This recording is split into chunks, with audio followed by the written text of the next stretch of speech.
Hello dear students, good evening. How are you? After so many days, I have come before you through this video.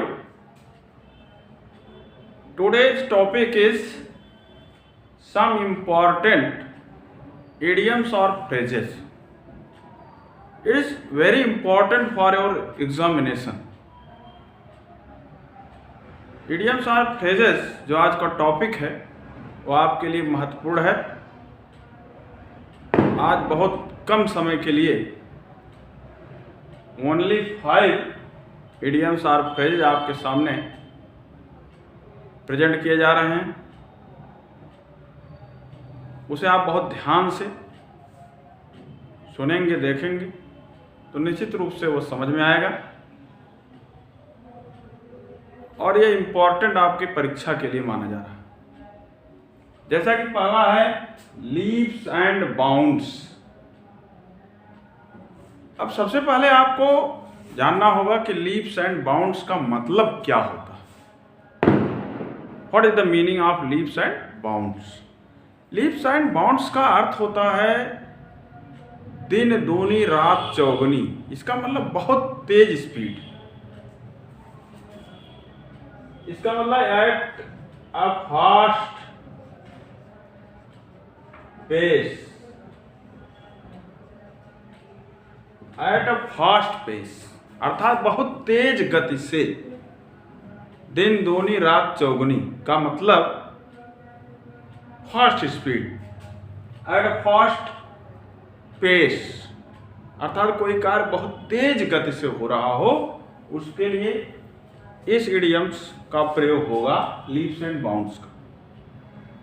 जैसे कि for example you can say कि our country India is progressing leaps and bounds अर्थात हमारा देश भारत बहुत तेज गति से प्रगति कर रहा है। अर्थात किसी अदर कंट्रीज को भी कह सकते हैं आप। China is progressing leaps and bounds, America is progressing leaps and bounds. इस प्रकार लीप्स एंड बाउंड्स का मतलब होता है बहुत तेज गति से, एट अ फास्ट पेस अथवा at a fast speed. Second है hue and cry. What is the meaning of hue and cry? Hue and cry का मतलब क्या होता है? ह्यू एंड क्राई का मतलब होता है कोलाहल, बहुत अधिक शोर। तो इसे क्लैमर कह सकते हैं, CLAMOUR, क्लैमर। क्लैमर मीन्स बहुत अधिक शोरगुल, noise. You have to use this idiom in your sentence. आपको अपने सेंटेंस में इसका यूज करना है, ह्यू एंड क्राई को।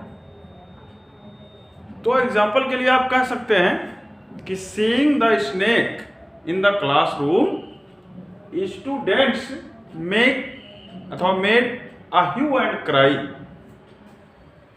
सीइंग द स्नेक अथवा seeing a snake in the classroom all the students made hue and cry अर्थात सांप को देखकर क्लासरूम में सभी विद्यार्थी कोलाहल मचा दिए, बहुत शोरगुल करने लगे। अर्थात seeing a monkey on the roof all the boys made a hue and cry. Hue and cry का मतलब शोर मचाना, कोलाहल करना। तो किसी भी तरह का वाक्य आप ऐसा बनाएं जिसमें ह्यू एंड क्राई का यूज हो जाए। इसी प्रकार है in a nutshell. What is the meaning of in a nutshell? Nutshell का मतलब होता है ब्रीफली। ब्रीफली का मतलब बहुत संक्षेप में, बहुत संक्षिप्त। ब्रीफली इन अ शॉर्ट अर्थात संक्षेप में, बहुत कम शब्दों में, जिसे आप इंग्लिश में ब्रीफली कह सकते हैं।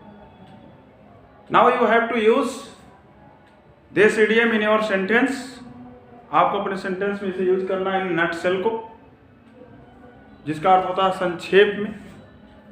तो आप कह सकते हैं tell me this story in a nutshell. Tell me this story in a nutshell अथवा tell me this matter in a nutshell.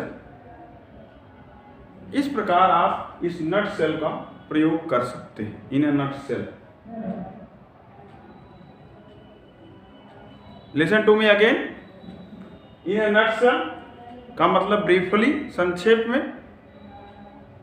अब आपको यूज करना है तो आप कह सकते हैं कि tell me this story in a nutshell, अर्थात मुझे ये कहानी संक्षिप्त में ही बता दो। अथवा tell me this matter in a nutshell, इस मामले को मुझे संक्षिप्त रूप में ही समझा दो अथवा बता दो। Fourth, run after. What is the meaning of run after? Run after का मतलब होता है पीछे दौड़ना, अर्थात पीछा करना, जिसे आप चेज कहते हैं, CHASE, चेज, परस्यू करना, चेज करना। You have to use this phrase in your sentence. आपको इस फ्रेज का अपने सेंटेंस में यूज करना है। You can say the police man is running after the thief, अथवा आप police man is running after the thief, अथवा the dog is running after a jackal. यानी पीछे दौड़ना, पीछा करना। किसी को भी आप दर्शा सकते हैं कि कोई अमुक व्यक्ति अथवा अमुक प्राणी किसी अमुक व्यक्ति अर्थात अमुक प्राणी का पीछा कर रहा, जैसा कि आपको बताया गया कि a dog is running after a jackal, अथवा the police is running after the thief आदि आदि। इसी प्रकार फिफ्थ है कम ए क्रॉस। कम ए क्रॉस का मतलब होता है अकस्मात मिल जाना, to meet by chance, to meet by chance, अकस्मात मिल जाना। तो कम ए क्रॉस का मतलब होता है कि अचानक अकस्मात कहीं आप जा रहे हो, कोई मिल गया, तो कम ए क्रॉस का मतलब उसी अर्थों में लिया जाता है। To meet by chance, by chance किसी से मिल जाना।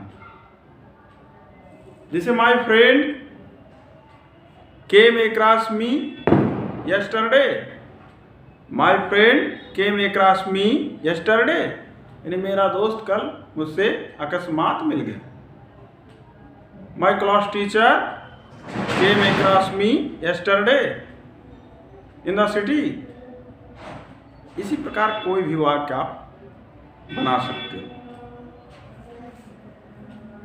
आज का यह वीडियो बहुत संक्षिप्त था। बहुत दिनों बाद आपको एक क्लास प्रोवाइड किया जा रहा था। अब आज के बाद प्रयास रहेगा कि आपको नियमित रूप से टीचिंग प्रोवाइड की जाए। अब आज यहीं तक। Take care, good night, thank you so much.